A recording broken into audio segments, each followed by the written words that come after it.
Fidèles téléspectateurs, c'est un réel plaisir de se retrouver une fois de plus sur votre plateau. Nous recevons ici un homme politique, ancien ministre d'État, président du Parti social-démocrate PSD. Monsieur le Président, bonjour. Bonjour. Je ne serai pas seul sur ce plateau, je serai accompagné de Monsieur Jules Radiaka. Bonjour Monsieur Jules. Bonjour. Et Monsieur Michel Mbina. Bonjour. Ce n'est pas tous les jours, Monsieur le Président, que nous vous recevons à Port-Gentil. Qu'est-ce qui vous amène à Port-Gentil, Monsieur le Président, d'entrée de jeu? Et comme vous le dites, beaucoup de Gabonais ont perdu de vue que le multipartisme a eu droit de citer dès la fin de la conférence nationale. Et à la faveur de cette volonté affichée du peuple gabonais, j'ai eu à créer une formation politique, le Parti social-démocrate. Pour que ce parti survive, il ne faut pas qu'il soit considéré comme un parti clanique, familial ou tout simplement provincial. Il faut s'adresser à tous les Gabonais. Et qui veut aller loin, ménage sans monture, il était temps que le Parti social-démocrate revienne à Port-Gentil, se réimplante, se consolide, non seulement à la faveur des élections présidentielles, mais à la faveur des élections législatives et locales qui vont parsemer le parcours dans quelques années de notre pays. Parce que nous pensons que, à l'expérience de ce que nous faisons à Mouila, nous pouvons apporter notre expérience à Port-Gentil et dans toutes les villes du Gabon pour qu'elles soient mieux gérées au profit des Gabonaises et des Gabonais qui sont souvent laissés pour compte. Monsieur le Président, nous allons poursuivre. Vous êtes officiellement candidat à la présidentielle. Est-ce que les Gabonais ou encore les Port-Gentillais vous connaissent exactement qui vous êtes? Est-ce que vous pouvez vous présenter aux Port-Gentillais, Monsieur le Président? Lorsque vous parlez de présentation, je crois que les Port-Gentillais, comme tous les Gabonais, connaissent Pierre-Claver Maranda Moussavou.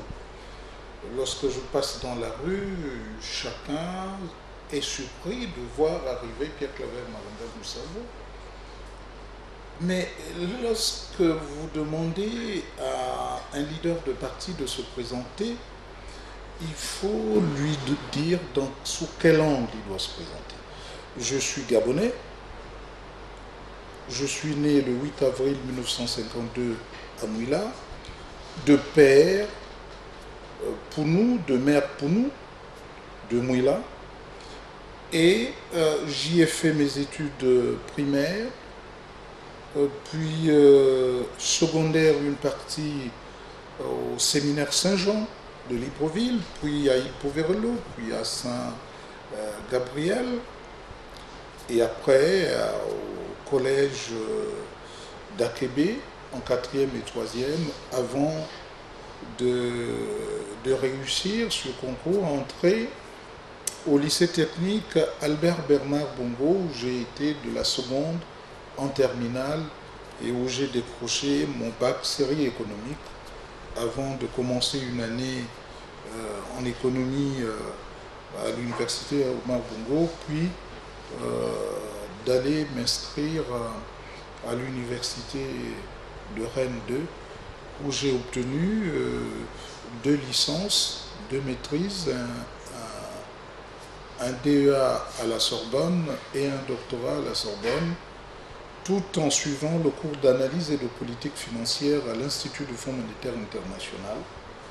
Rentré au Gabon, j'ai travaillé à la Caisse autonome d'amortissement, puis conseiller adjoint et conseiller économique et financier à la présidence de la République, avant de me retrouver conseiller au Fonds monétaire international, de revenir, de connaître des périodes chaotiques en ce sens, qu'on me nommait ça et là, 3 mois, 6 mois. Je dérangeais plus qu'autre chose. C'est ainsi que je me suis retrouvé par la suite contrôleur général d'État, jeune contrôleur général d'État, c'est-à-dire que j'ai tous les dossiers entre mes mains de tout cet ensemble de femmes et d'hommes politiques qui ont géré par mes précédentes fonctions, mais je me dois à la réserve. Et j'ai été ensuite maire de la commune de Mouila, tout jeune, avant de connaître une traversée du désert, parce que mes frères de Langounier insupportaient que je puisse, avec 51 millions de budget, réussir à acheter des engins pour ma ville, pour le développement de ma ville. C'était de l'ordre du miracle et ça n'a jamais plu. Ça ne plaît pas dans ce pays de voir quelqu'un qui réussit. De toute façon, nous sommes condamnés à la médiocrité, tous, pour survivre, parce que celui qui réussit ne peut pas servir d'exemple. Il faut l'écraser, il faut le faire disparaître. On a tenté de le faire. J'ai connu traverser le désert et avancer à la conférence nationale. Au sortir de la conférence nationale, où il est vrai, j'ai joué un rôle moteur. À cette époque-là, si j'avais l'ambition de prendre le pouvoir, puisque toutes les décisions se prenaient quasiment à ma requête, j'aurais pu ramasser le pouvoir qui traînait. Et ça n'était pas ça ma préoccupation, du moins je n'étais pas préparé à prendre le pouvoir à ce moment-là, même si j'ai joué un rôle moteur. Arrive la fin de la conférence nationale, je suis nommé commissaire général à l'aménagement du territoire pendant 6 mois et le pouvoir a décidé de me renommer directeur général au sein du contrôle général d'État où j'avais été contrôleur général d'État. J'ai décliné l'offre, je suis allé m'asseoir chez moi à construire mes petites cases. J'aurais pu, vous savez, il suffisait de peu, me retrouver au PK5 avec le Motorola en train de boire et peut-être je serais déjà mort. Mais j'ai trouvé une occupation, je me suis investi dans l'élevage, j'ai créé un ranch qui existe toujours, j'ai construit des logements pour m'occuper avant les élections présidentielles de 1993 où j'ai surpris les Gabonais parce que j'y ai introduit une notion importante qui découlait de la réflexion que j'ai eu à mener à l'Institut du Fonds monétaire international lorsque Michel Boyer du journal Monde avait dit en son temps que le Gabon est un pays qui avait des finances et qui n'avait pas d'économie. J'ai réfléchi et j'ai inventé la politique de provincialisation, de décentralisation et de déconcentration qui se résume prosaïquement à l'idée que c'est celui qui est à côté du feu qui écoute le bruit de la marmite. Or, au Gabon, vous pouvez changer les gouvernements moult fois tant que le chef de l'État va considérer qu'il est le propriétaire du pays et qu'il doit avoir tout dans ses mains, comme c'est le cas flagrant aujourd'hui avec ces agences qui sont créées pour permettre à Ali Bongo tout seul de gérer le pays en se passant même de l'apport des ministres, de ces ministres, alors vous allez arriver à faire ce que j'appelle, à constituer un monstre qu'il est déjà avec un homme un pays qui ressemble à un homme qui a une grosse tête et des membres squelettiques. Et vous voyez ce qui se crée aujourd'hui à Libreville, avec le Grand Libreville, à Kanda, au Vendo, au Toum. Et Port-Gentil, par exemple, est délaissé. C'est une grosse poubelle à ciel ouvert, Port-Gentil. Et pourtant, c'est une ville pétrolière. Et pourtant, c'est la première ville qui aurait pu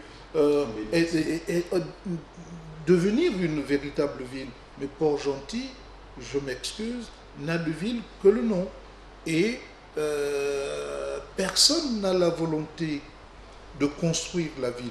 Donc la politique de provincialisation que j'ai inventée à ce moment-là pour trouver des réponses au développement du Gabon consiste à donner les moyens aux gouverneurs, aux préfets, aux sous-préfets, aux maires, aux présidents des conseils départementaux, eux qui sont à côté des populations, qui écoutent les récriminations des populations et qui peuvent apporter des réponses claires, idoines aux populations. Monsieur le Président, si moi je suis président, je prends l'engagement de bien répartir cet effort, ces moyens financiers pour que le Gabon se développe et qu'on soit au village ou en ville, qu'on apporte sa contribution au développement de ce pays. nous allons revenir sur votre projet de société. Je vais passer la parole à Monsieur Jules Radiaka. Monsieur le Président, bonjour. Bonjour. C'est un honneur pour nous de vous recevoir sur Top BNG parce qu'on sait que vous êtes un homme politique d'envergure nationale et vous êtes surtout pour nous un invité de marque et c'est également de poids. Alors, ma première question, c'est un peu celle-là. Je voudrais savoir, êtes-vous, oui ou non, candidat à la candidature unique de l'opposition? Vous savez, vous me donnez l'occasion d'éclairer l'opinion. Oui. Depuis l'arrivée de Mbaobam, mon ami, Oui. je dis mon ami, c'est pas parce qu'il me plaît de dire que c'est mon ami, je ne renonce jamais à ce qui a été quelque chose de vrai.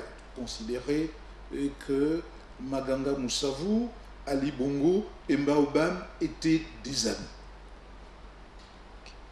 Tout en sachant que je suis leur aîné. Depuis l'arrivée de Mbaobam, ancien ministre de l'Intérieur dans l'opposition, les partis politiques ont disparu. Donc les partis politiques ont disparu depuis l'arrivée de Mbaobam dans l'opposition, Oui, donc depuis c'est-à-dire 2009. la notion même de parti politique. d'avoir un parti politique Tout à fait. pour accéder au pouvoir. Parce qu'il faut partir de l'idée Qu'on crée un parti politique pour accéder au pouvoir. Pour accéder au pouvoir, Tout à fait. pour avoir la possibilité de briguer un certain nombre de responsabilités, tant au niveau national qu'au niveau local.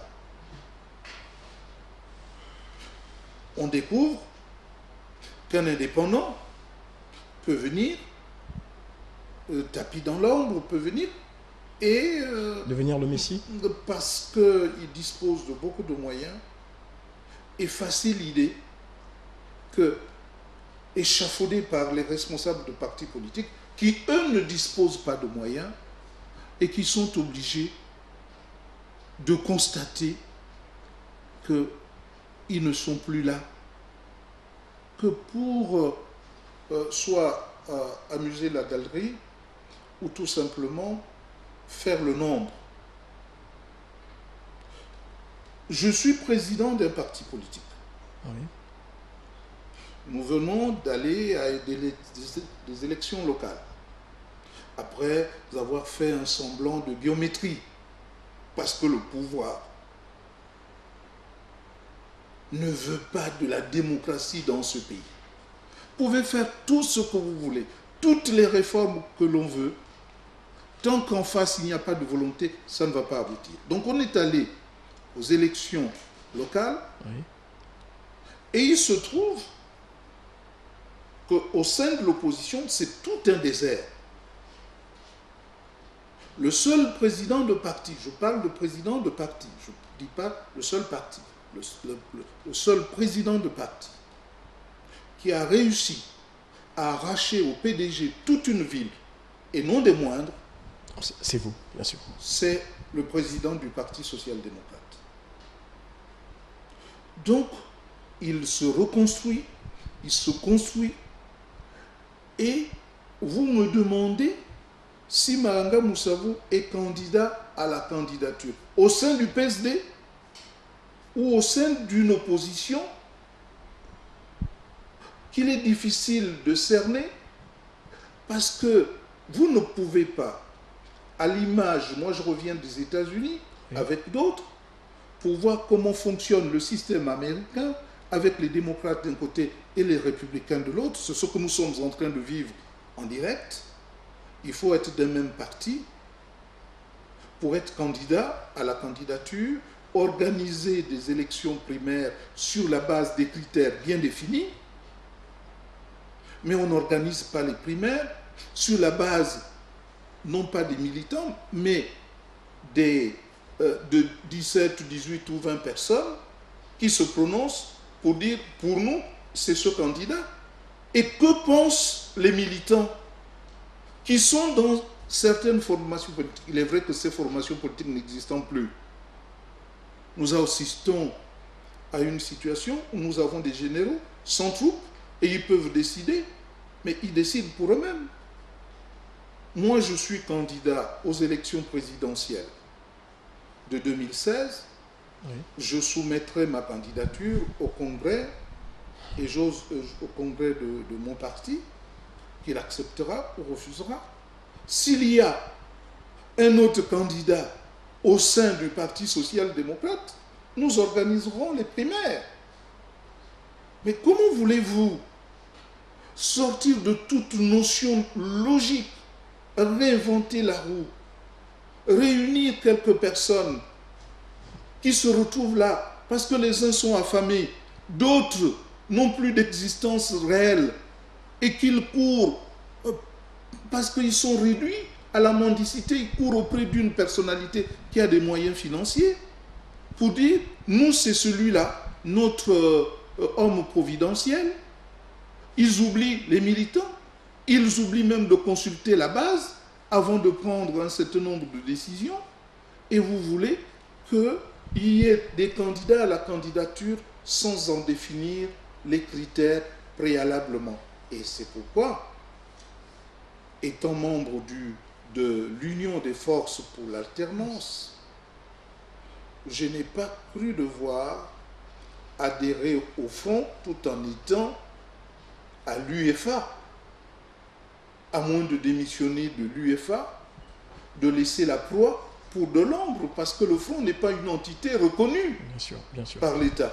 Et on me demandait à moi de quitter l'UEFA reconnue péniblement par l'État pour aller dans une entité dont l'existence, il n'y a sans existence légale.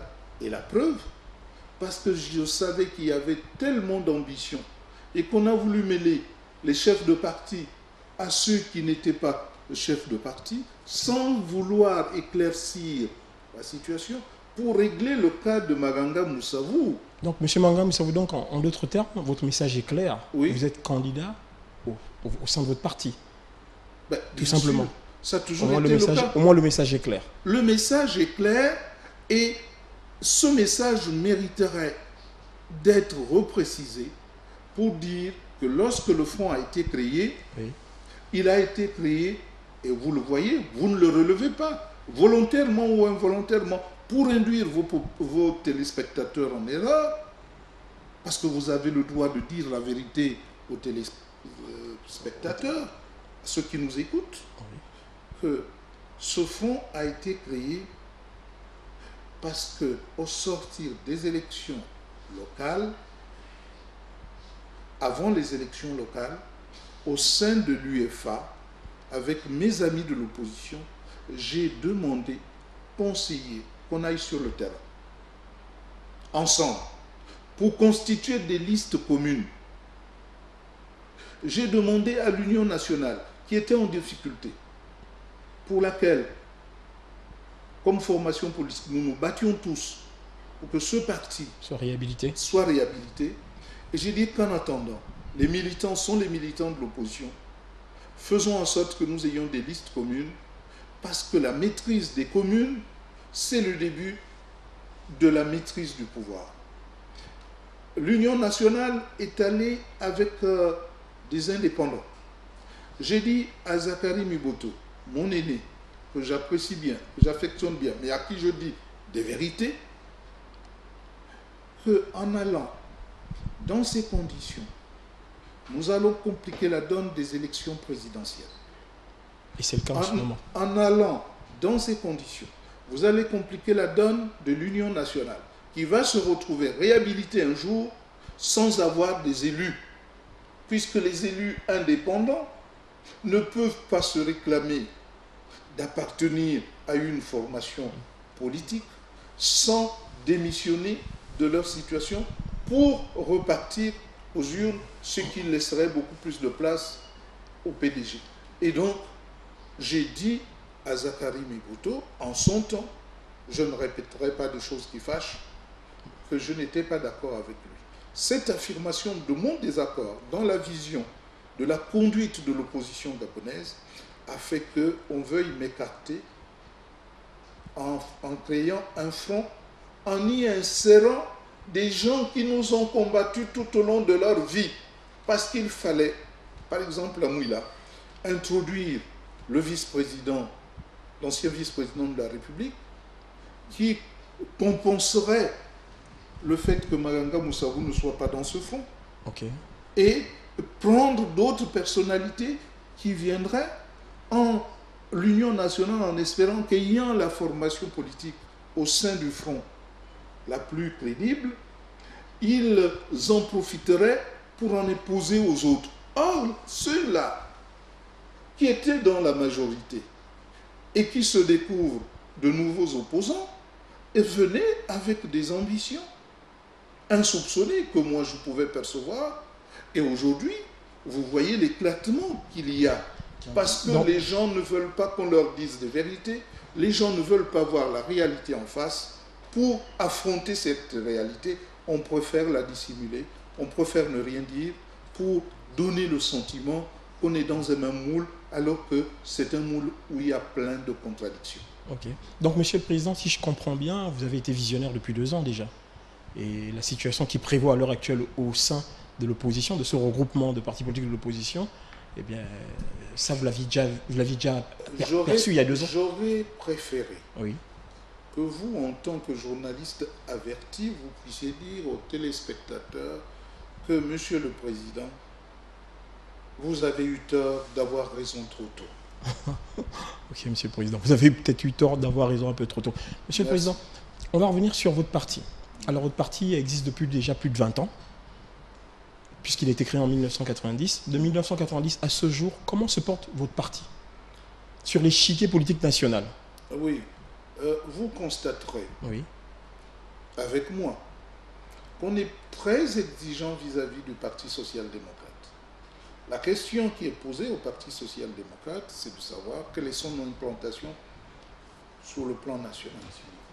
Or, vous verrez que quelques partis que nous prenions oui, en dehors du PDG, oui, les partis sont un peu plus implantés au lieu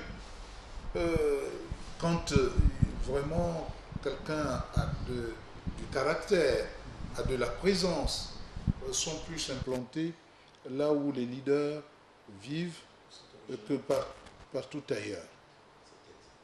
Ça peut être le cas du Parti social-démocrate pour dire que je reconnais en quelque sorte les faiblesses du Parti social-démocrate qui réussit des choses extraordinaires qu'aucune autre formation politique de l'opposition, depuis la naissance, la création du multipartisme a réussi.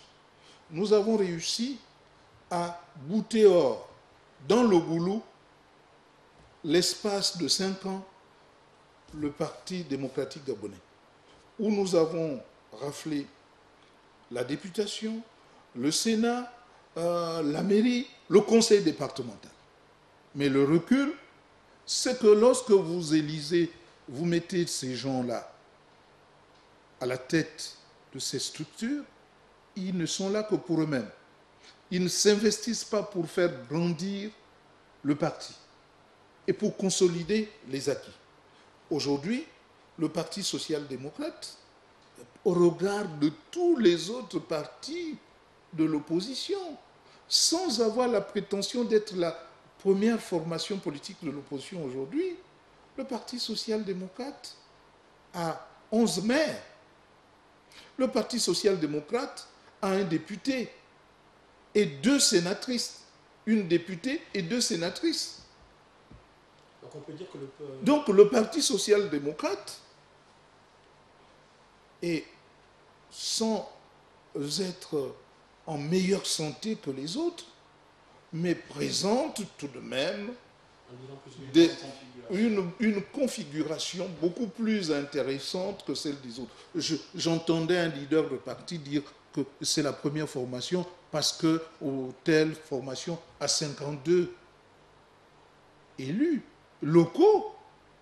Mais qu'est-ce que c'est avoir des élus locaux sans avoir d'arrondissement, sans avoir de mairie, sans avoir des élus nationaux?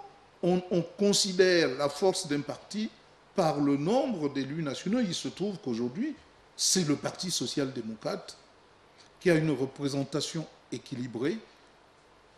Nous avons un député à l'Assemblée nationale, mais cette représentation est si forte par Madame Maranga Moussavou que sa seule présence fait que le peuple gabonais se sente tout de même concerné par ces interventions à l'Assemblée nationale, si ce n'est bien représenté par elle à l'Assemblée nationale. Et nous avons 2 sénatrices, ce qui prouve à suffisance que nous sommes là. Et nous gérons une capitale provinciale dans ce pays, ce qui n'est pas rien. Il y a combien de formations politiques dans ce pays? Il y a plus d'une 50aine. Si vous gérez et de façon de main de maître, sans nous jeter les fleurs, parce que si Port-Gentil était aussi propre que Mouila, je crois que ce serait formidable. Port-Gentil a 15 milliards de budget, Mouila a 500 millions. Nous venons d'acheter des engins avec le peu d'argent que nous avons et nous sommes en train de... Mouila est une ville, j'allais dire, la plus propre aujourd'hui au Gabon, avec très peu de moyens. Donc nous pouvons dire que l'exemple que nous donnons montre à suffisance que si... Parce que la faiblesse du parti, quand je reconnais la faiblesse du parti, elle vient tout simplement du fait que les cadres ne sont pas toujours à la hauteur des ambitions du parti pour qu'ils prolongent l'action du parti. Mon épouse a la coutume de dire que si un homme pouvait être divisé en plusieurs morceaux, clonés, et alors, dans ces cas, vous verriez que le Parti social-démocrate serait partout imbattable parce que nous avons des méthodes qui nous rapprochent des populations, qui fait que nous n'avons pas de barrière ou d'intermédiaire entre la population de nous, parce que nous aimons aller vers les populations, expliquer ce que nous faisons pour que cette population adhère à ce que nous faisons, à notre programme, par l'exemple que nous donnons. Nous allons poursuivre avec Monsieur Michel Mbina. Monsieur le Président, bonjour. Bonjour. Vous venez officiellement de déclarer votre 4e candidature à la présidence. Mais je ne déclare pas seulement devant vous, elle est déclarée depuis effectivement, longtemps. Effectivement. Mais au moins pour vos téléspectateurs. Effectivement. Donc vous êtes un candidat officiel déclaré pour la prochaine présidentielle. Alors vous êtes à votre 4e candidature. Qu'est-ce qui devrait pouvoir changer entre cette 4e candidature et les précédentes dans votre approche électorale? Je voudrais vous me permettre de reformuler la question. La question est de savoir qu'est-ce qui vous motive. Voyez-vous, dans l'histoire, la notion de persévérance, vous échouez, vous vous relevez et vous continuez la marche. Vous tombez, vous vous relevez. Cette ambition que je porte de diriger ce pays, je l'ai depuis longtemps au sortir de mes études, quand j'ai constaté l'état catastrophique de ce pays qui aurait tout à gagner à faire le bonheur des Gabonaises et des Gabonais. Par l'égoïsme des intellectuels qui ont entouré Omar Bongo, qui n'a pas eu la même possibilité de faire des études, qui s'est servi des gens autour de lui pour gérer ce pays et qui en ont profité et abusé de lui, c'est-à-dire des cercles très fermés, très restreints, je me suis dit qu'il fallait absolument que je devienne président de ce pays, avec des ambitions claires. Et vous voyez, quand j'ai la possibilité d'aller au Sénat, je préfère rester à la mairie, pour rester encore proche des populations. Alors, on me dit souvent, vous avez échoué la première fois. Mais la première fois, Chambrier et Loi, docteur Chambrier, a dit devant tout le monde que c'est lui qui a envoyé Mboumouyou Yakou annoncer qu'Omar Bongo avait gagné alors qu'Omar Bongo n'avait pas gagné. Il le regrette aujourd'hui. Tout à fait. Mais s'il y a quelqu'un qui devait être jugé, c'est lui. Parce que c'est lui qui a poussé Mboumouyou Yakou à aller proclamer les élections. Et les résultats, si on avait donné les vrais résultats, je n'aurais pas eu 3%, puisque j'étais troisième. En 98, j'ai été candidat. Tout le monde se souvient des altercations que j'ai eues avec Mboumouyou Yakou, en disant qu'on avait affaire à un gouvernement de voyous, des gens qui ne veulent pas de la démocratie et qui veulent que le pouvoir soit dans leurs mains sans rien en faire d'évident et de probant pour le peuple gabonais. Et il m'a accolé 0,001%, ce qui est totalement ridicule. Et en 2009, vous vous souvenez que toujours les pédégistes et bien d'autres associés ont prétendu que je m'étais désisté pour un Ali Bongo, mon petit frère, c'est-à-dire mon cadet, alors que je lui ai dit entre quatre yeux que son père a été président pendant 42 ans et qu'il était grand temps de penser qu'un autre pouvait l'être. Et que si entre lui et moi, il y a quelqu'un qui devait être président avant, moi étant son aîné, c'est moi, et que c'est lui qui devait me soutenir plutôt que moi. Et comment voulez-vous que moi, Maganga Moussabou, je puisse soutenir Ali Bongo lorsque je lui dis ça, et ce qu'il ne m'a jamais pardonné, parce que depuis qu'il est à la présidence de la République, il ne m'a jamais passé de coup de fil. On s'est rencontrés 2 fois, en 2011 par le discours que j'ai fait à l'aéroport de Mouila, qui est mémorable, et ensuite, récemment, il y a 3 mois, avant que je ne sois candidat, en tant que maire de la commune de Mouila, aujourd'hui, on ne se rencontre plus dans ces circonstances-là, parce que candidat déclaré, lorsqu'il arrive à Mouila, c'est pour sa propagande, alors je ne me vois pas aller le recevoir, je le fais recevoir par le premier adjoint au maire, ce qui, pour moi, m'arrange. Néanmoins, Monsieur le Président, est-ce qu'on peut dire que cette fois-ci, c'est la bonne? Cette fois-ci devrait être la bonne. Pourquoi? Parce que tout porte à croire que les Gabonaises et les Gabonais ont toujours porté leur dévolu sur des personnes d'évidence, de providence, sur des personnes providentielles. On ne connaît pas la personne, mais on se dit, celui-là pourrait faire l'affaire, sans savoir quel est son passé, ce qu'il a posé comme acte, et pourquoi on le choisit. C'est la foi. Autrement dit, les Gabonais sont en quête de changement. C'est d'abord la foi. On est en quête de changement, mais parfois, on ne cherche pas à savoir si c'est la personne idoine ou pas. On se dit dans sa tête, on a foi dans telle personne, mais on ne sait pas quel est son passé, quel est son présent, pour envisager le futur avec lui. Monsieur le Président. Excusez-moi, c'est important ce que je dis. Ce sont des personnes providentielles. D'accord. Mbaobam a été une personne providentielle, Pierre Mamoudou, une personne providentielle, Mbabessol, une personne providentielle. Je voudrais amener à un tout autre schéma, à convoquer la raison des Gabonaises et des Gabonais, pour dire, regardez, le cheminement d'entre nous tous, vous avez la chance d'avoir tout cet aéropage d'hommes et de femmes politiques qui ont été autour d'Omar Bongo. Qu'est-ce que chacun a fait chez lui? Qu'est-ce qu'il a posé comme acte qui puisse éveiller et susciter l'intérêt de celui-là pour dire que demain, il fera mieux que ce qu'il a fait aujourd'hui, partant encore là de l'idée que la canne à sucre, c'est au début qu'elle est sucrée, ce n'est pas à la fin.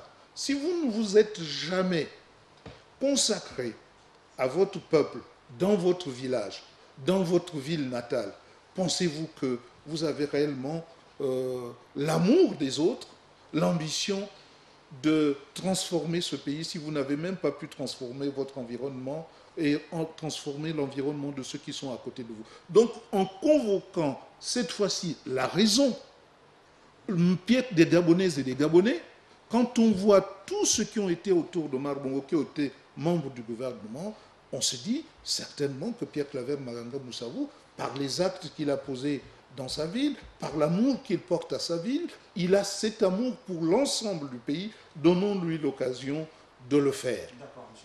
Donc, on devrait pouvoir vous voir assez inscrit dans une démarche de proximité dans les prochains mois et dans les prochaines semaines.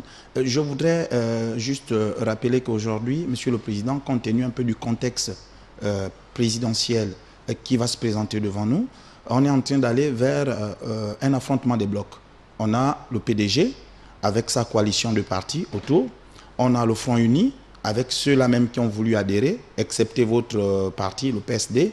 Et puis on a l'UEFA, pour lequel vous vous reconnaissez, mais dont vous n'êtes pas le candidat officiellement déclaré, puisque vous êtes aujourd'hui le candidat du PSD. J'allais dire, ma question est celle-ci, comment est-ce que peut-on aller, on va dire, dans cette élection, si ce n'est pouvoir compter sur, j'allais dire, une coalition de partis. Aujourd'hui, est-ce que le PSD compte bien évidemment sur d'autres partis qui pourraient l'aider à combattre à armes égales avec ces blocs qui sont en train de se constituer? Et puis pour enchérir, Monsieur le Président, moi je souhaiterais rajouter ceci. Est-ce qu'on ne va pas vers une catastrophe? Vu qu'il y a deux blocs, vu qu'au sein des deux blocs, il y a des affrontements déjà. Est-ce qu'on ne va pas vers une catastrophe à cette allure? Vous savez, moi je trouve assez triste que vous fassiez des analyses qui sont en dehors des réalités politiques. Je comprends que vous soyez ici. Je comprends que vous ne soyez pas au cœur de ce qui se passe réellement. Alors posez simplement la question de savoir qu'est-ce qui se passe et je vous donnerai des explications. Parce que d'abord, au sein du PDG, il y a des problèmes. Le bloc n'est pas soudé. Il va y avoir des démissions en cascade. Et il y a un problème important. Ali Bongo est gabonais, mais il n'est pas le fils putatif d'Omar Bongo. Il est fils adoptif. Moi, je suis maire. Lorsque je lis avec dérision des déclarations de naissance signées par Albert Bernard Bongo, qui dit, où il est dit que le père a signé avec nous, ça c'est l'officier d'état civil qui écrit, mais où lui-même, cet officier ne signe pas, c'est déjà un faux.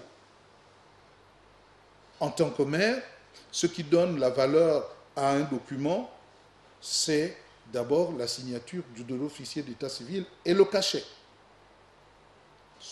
Quand vous voyez les deux documents, il n'y a pas de cachet. Et ensuite,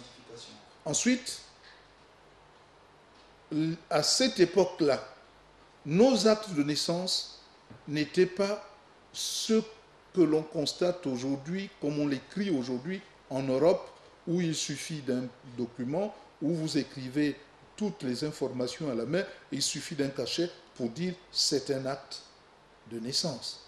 Il y avait des formulaires qui étaient dactylographiés et c'était rempli à la main avec la signature du déclarant et surtout la signature de l'officier d'état civil.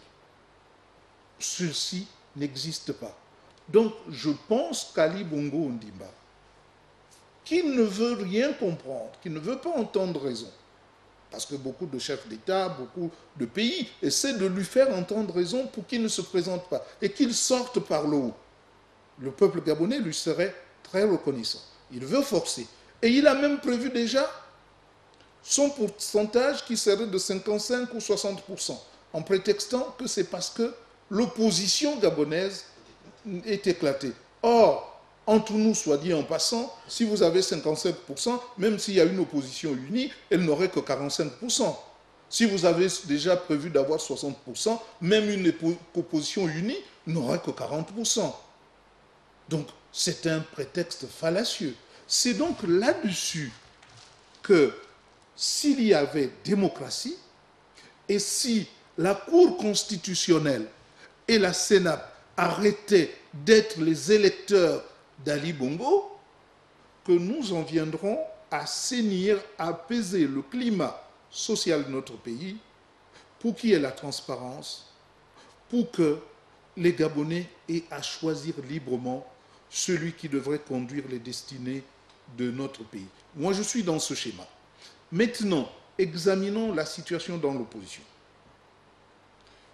Tout à l'heure, peut-être que je m'exprime mal, je m'excuse, mais je vous ai dit que le Front était un conglomérat de partis politiques et de personnalités politiques.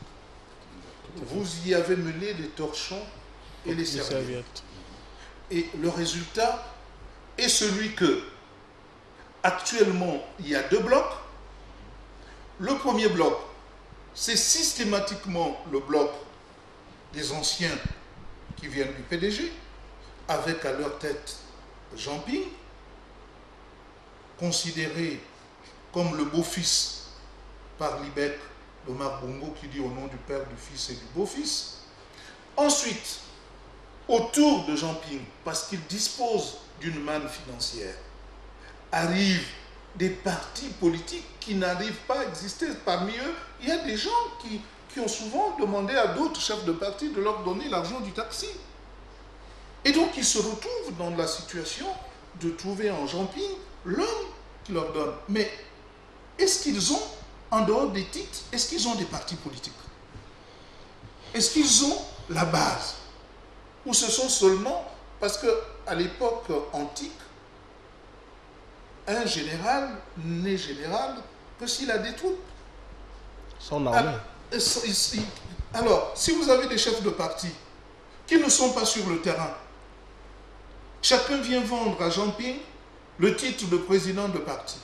Mais peu m'est chaud que Jean Ping ait 17 membres qui ne sont pas présents sur le terrain. Parce que si vous ajoutez des zéros à côté de 1, vous additionnez des zéros, c'est pas ce qui va faire en sorte que, parce qu'il y a 17 zéros, que ça va faire un gros chiffre. Peu m'importe.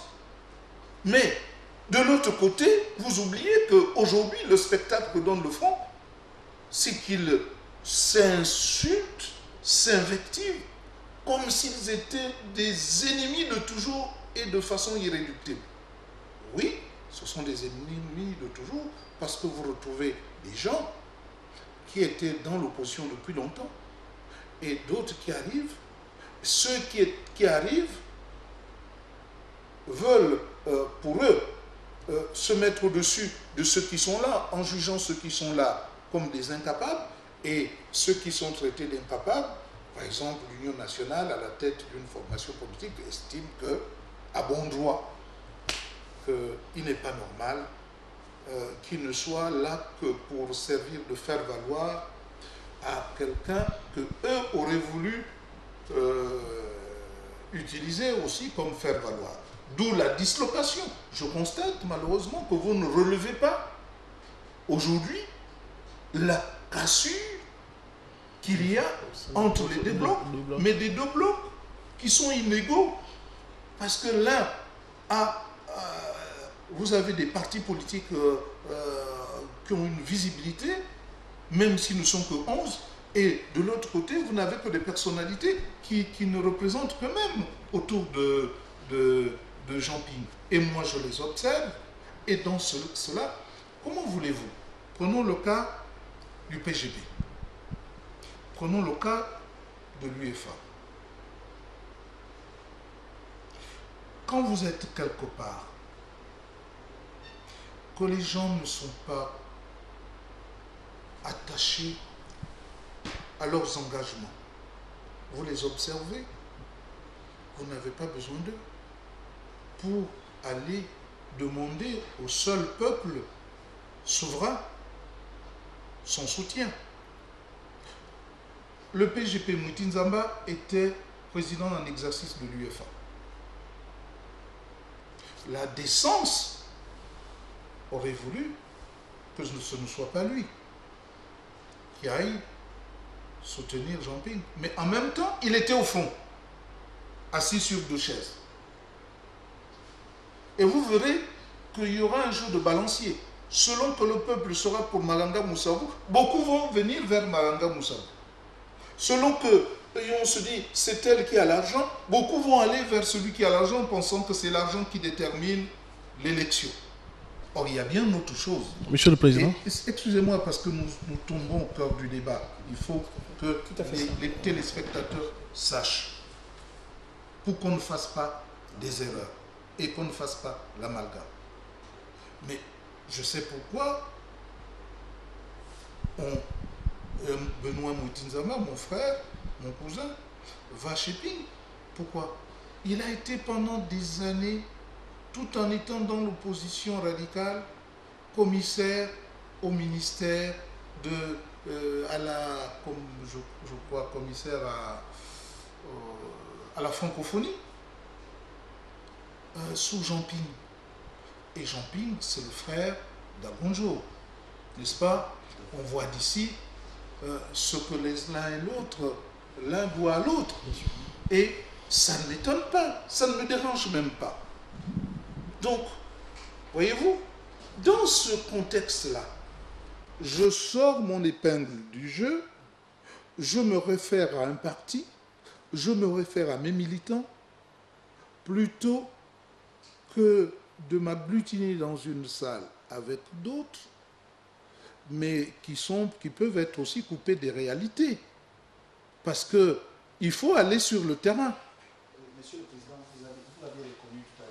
vous l'avez reconnu tout à l'heure que l'OPSD, votre parti, était un parti qui avait su faire la différence au niveau de Mouila, au niveau de Langounier, on est d'accord, et que cette omniprésence du PSD, vous souhaitiez l'étendre sur toutes les 9 provinces du pays. Mais en fait, oui, vous êtes à Port-Gentil aujourd'hui, mais nous sommes à peu près à moins de 8 mois de l'élection présidentielle, Monsieur le Président. On aurait souhaité que cette action qui est la vôtre aujourd'hui soit perpétuelle sur plusieurs années, de façon à asseoir véritablement votre vision, de façon à asseoir véritablement votre discours, s'il vous plaît, et que vous ayez, Monsieur le Président, des relais de votre parti dans toutes ces villes, de façon à ce que votre parti soit bien ancré dans ces villes. Et quand arrive une élection présidentielle, les choses vous seront peut-être beaucoup plus faciles à pouvoir appréhender. Je peux vous rassurer. Je peux vous rassurer. Aujourd'hui, nous sommes à la croisée des chemins. Je vous ai dit que si vous observez le microcosme politique, plus rien n'existe. Les gens se raccrochent quasiment à rien. On peut même se raccrocher quand on est en train de se noyer à un serpent. Et par conséquent, vous constaterez qu'il y a des gens qui disent avoir des prétentions sur la base parfois d'un élu local. Parce qu'il y a eu un élu local, il existe.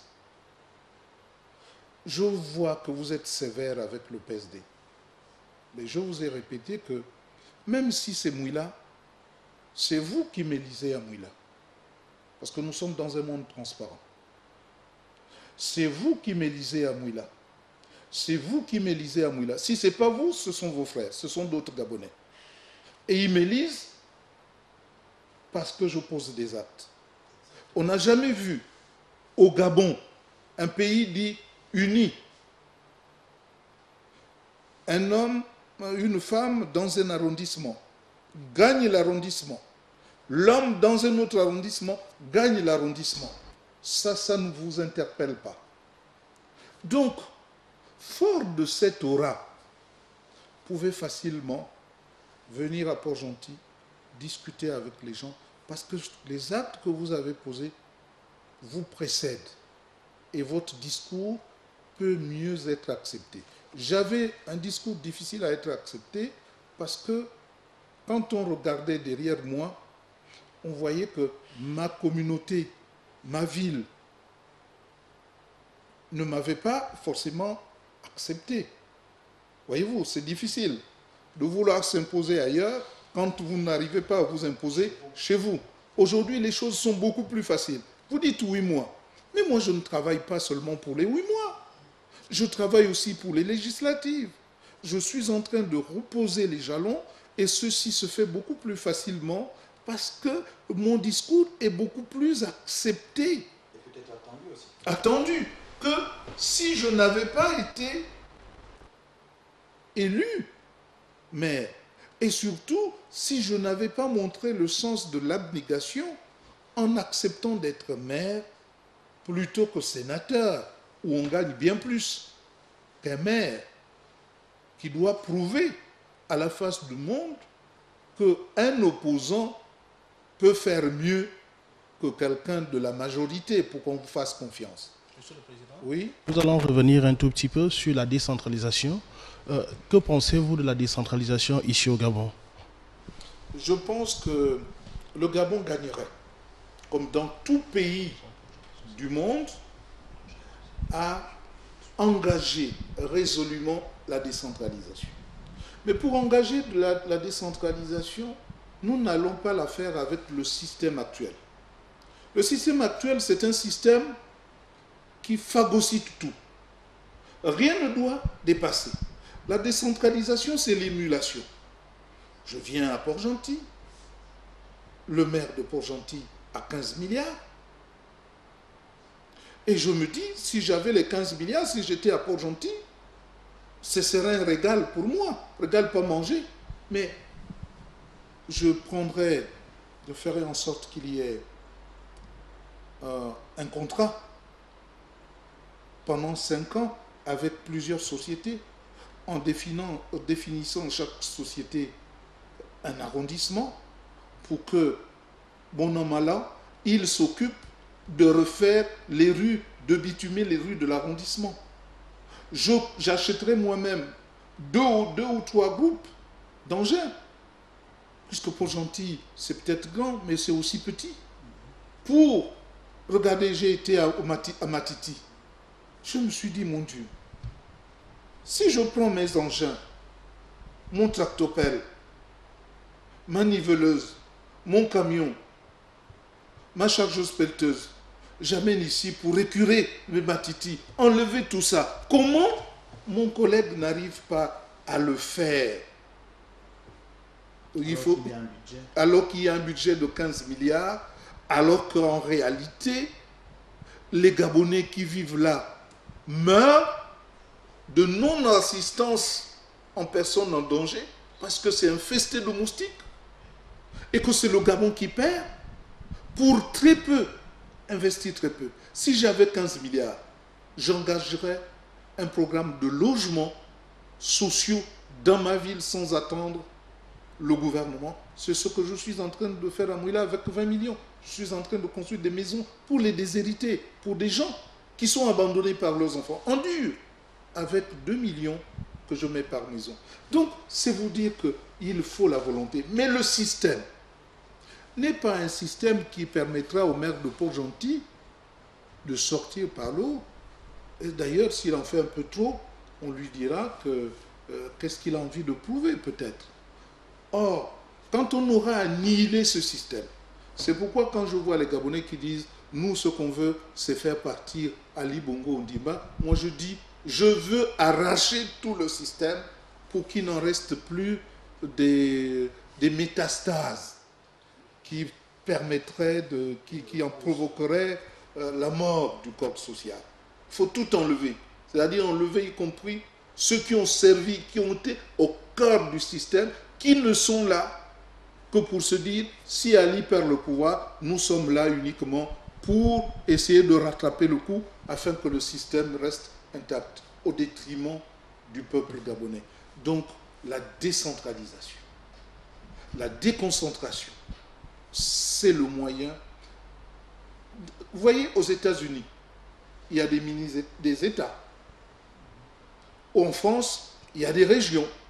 Au Gabon, il y a des provinces. C'est pourquoi j'ai inventé le terme provincialisation, qui n'est pas dans le dictionnaire. Je l'ai inventé.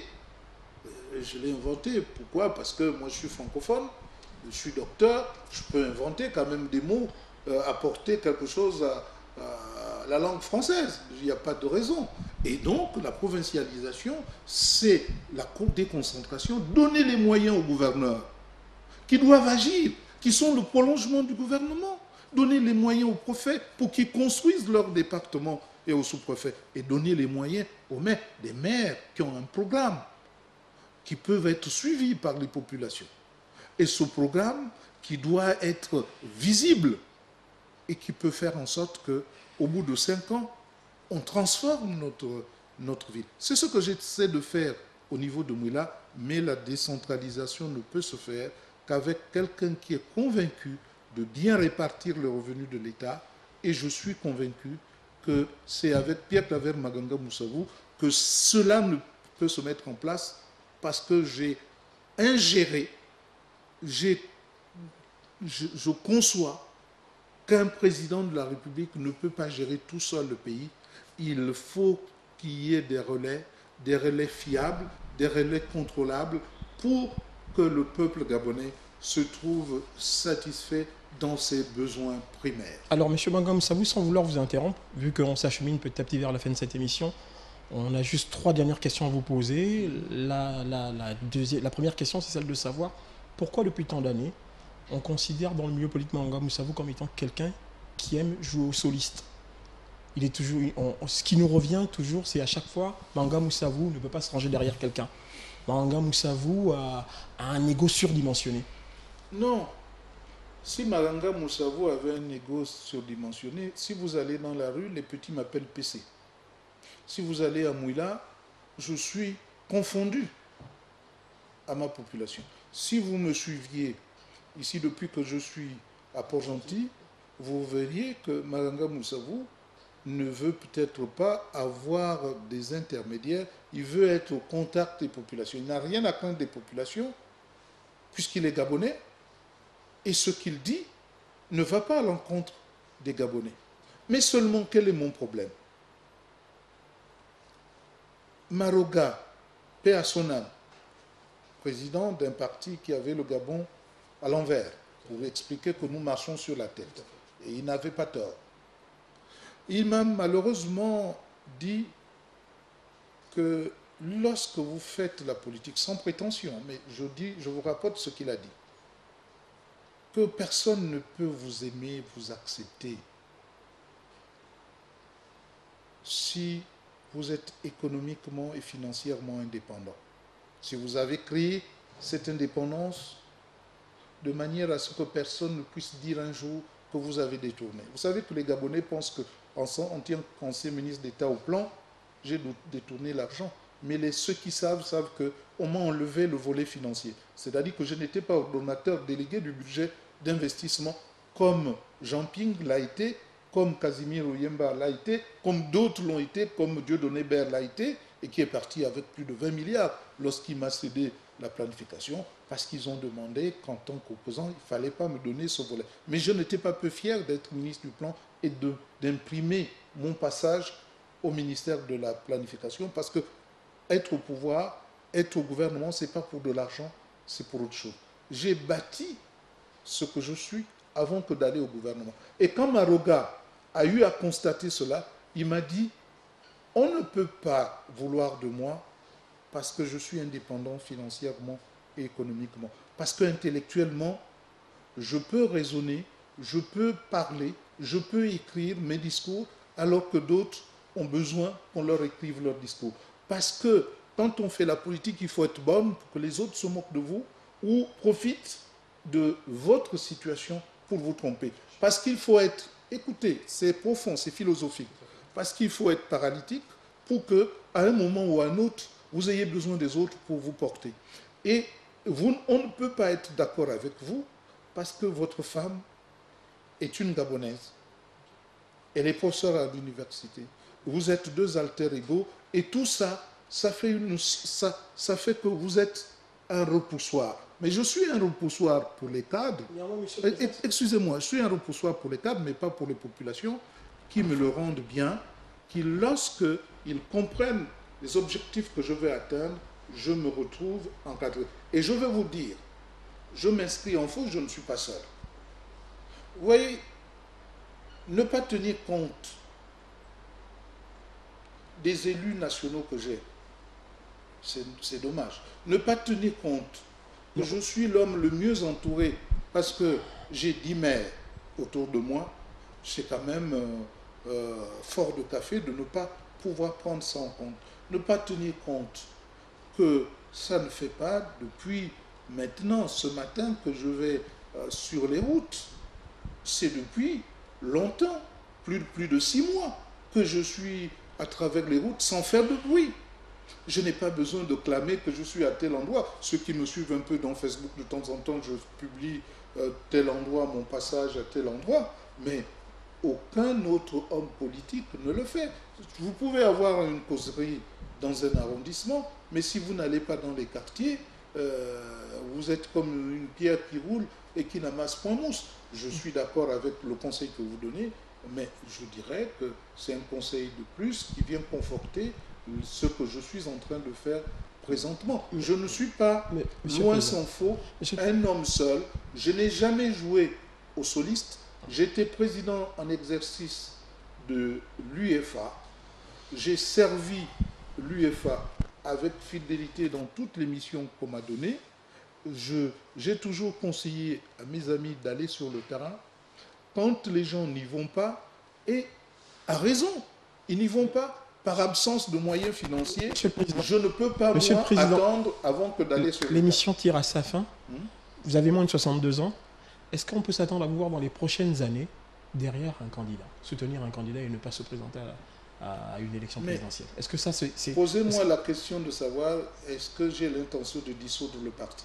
Ah, ok, d'accord. Bah, vous avez répondu à notre question, il n'y a pas de problème. Non, alors, parce que vraiment, vous posez des questions. Prenons le cas. Oui. Pour percer l'abcès. Je veux vous donner un scoop. Pour percer l'abcès. Renan Demezo Obiang, ce que vous ne savez pas, est venu me voir avant que Jean Ping ne se lance pour dire nous avons 2 candidats dans leur réflexion. Ping, parce qu'il a un carnet d'adresses, mais il n'a pas le bagou, il n'a pas le discours. Je vous répète mot à mot ce qu'il m'a dit. Et vous, monsieur Maganga Moussavou, parce que vous êtes président de parti, parce que vous êtes un élu, et vous êtes donc incontournable. Mais nous avons à avoir 2 fers au feu. Vous allez partir sur les routes. Vous allez vous battre. Et on verra, du point de vue de la crédibilité, du point de vue de la population, du point de vue des actes posés, qui ressortira pour que on ait à faire le choix du bon candidat. C'est un scoop que vous nous donnez. Je vous donne un scoop parce que, pour que les Gabonais comprennent. Merci. Mais les autres, quand ils ont échafaudé cela, c'est sans ceux qui contestent cette vision avec Ping et qui pensent que eux aussi pourraient être candidats. Et c'est pourquoi, en bon démocrate, j'ai dit qu'il fallait 3 candidats. Parce que, imaginez-vous, dans le sud, où Ali Bongo a bétonné avec Milebou, présidente du Sénat, avec Ndongo, président du CNC, avec 2 ministres à Mouila, un ministre d'État à Ndende, un vice-premier ministre à Lebamba, avec un ministre délégué et un ministre de l'Éducation nationale à Chibanga, un ministre du pétrole à Mayumba, un vice-premier ministre à Mouabi, si Maganga Moussavou, qui tient une des clés du passage au sud, la capitale n'est pas candidat, est-ce que ce n'est pas comme s'il était favorable à Ali Bongo, comme s'il avait démissionné? Est-ce qu'il aura la force nécessaire de réfréner les ardeurs d'Ali Bongo Ondimba? Monsieur le Président. Non. Donc, voyez-vous, les gens parlent sans parfois pousser la réflexion aussi loin, et que pour que vous puissiez comprendre, on est obligé de vous découvrir des stratégies, même des secrets, même au sein de l'opposition. Mais celui qui est venu me présenter cette vision, que je n'ai pas forcément partagée, parce qu'il m'a dit, au Nord, il n'y aura pas de fonds. J'ai dit, c'est une erreur. Le Nord, vous avez vu ce qui s'est passé aux élections. Le Nord doit avoir quelqu'un qui barre la route à Ali Bongo. Parce que je voudrais aussi, non pas vous découvrir, pour terminer, pas un scoop cette fois-ci, pour vous dire, souvenez-vous qu'en 93, Omar Bongo n'a pas gagné. C'est Mbarok Besson. Souvenez-vous qu'en 98, Omar Bongo n'a pas gagné, c'est Pierre Mongoulou. Souvenez-vous qu'en 2009, Ali Bongo n'a pas gagné, c'est Mbaoba.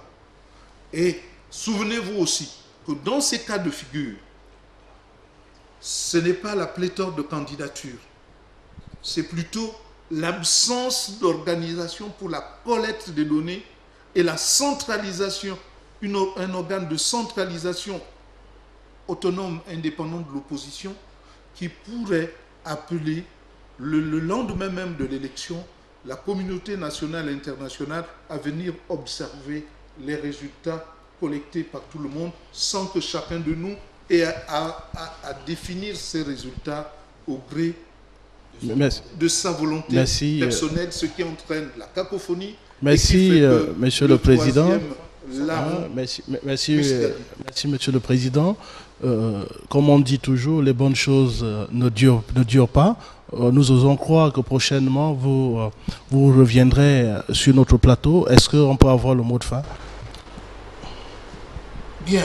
Je crois que vous m'avez donné l'occasion d'expliciter mes préoccupations. Je suis peut-être considéré comme un homme seul, mais je suis bien entouré et je ne m'en plains pas. Et j'aime le contact direct avec les populations gabonaises. Je n'ai rien à craindre de ces populations. Je suis au service de ces populations. Je suis aussi l'un des rares hommes politiques qui s'est fabriqué et qui a conçu sa vie pour me mettre au service des miens, au service des autres.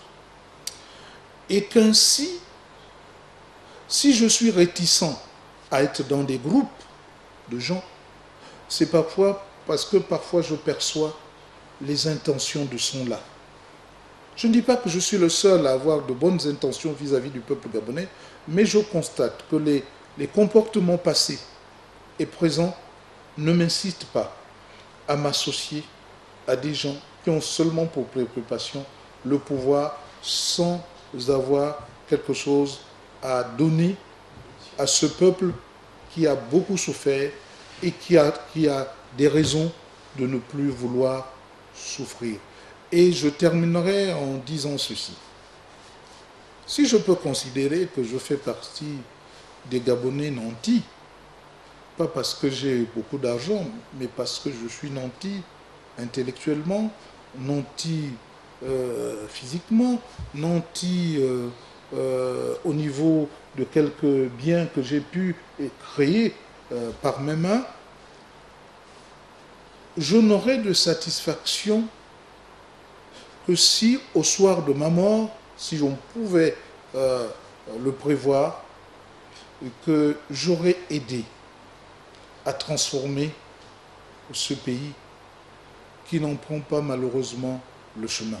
Quelle satisfaction pour un homme qui aura vécu pleinement sa vie, qui aura réussi à faire de bonnes études, qui sera rentré malgré les vicissitudes, ministre d'État dans les différents gouvernements, qui en est sorti ministre d'État, qui est président d'un parti qui reste le seul quasiment debout quand tous les autres sont couchés, et se couchent même devant des candidatures d'indépendants. Comment ne pas dire que j'ai réussi quelque peu ma vie devant un désert que nous constatons, mais comment être satisfait si le peuple gabonais n'est pas satisfait et malheureux, et comment faire pour donner le meilleur de moi-même, pour mettre en place la politique de provincialisation. C'est pourquoi je convoque la raison des Gabonaises et des Gabonais de ne pas avoir de sentiment pour tel ou tel responsable politique, mais de convoquer la raison de chacun de nous pour voir qui parmi nous a posé des actes qui incitent à avoir confiance en cette personnalité-là. Merci, Monsieur le Président. C'est ainsi que s'achève ce numéro d'entretien de la rédaction. Tout le plaisir était pour nous. Très prochainement.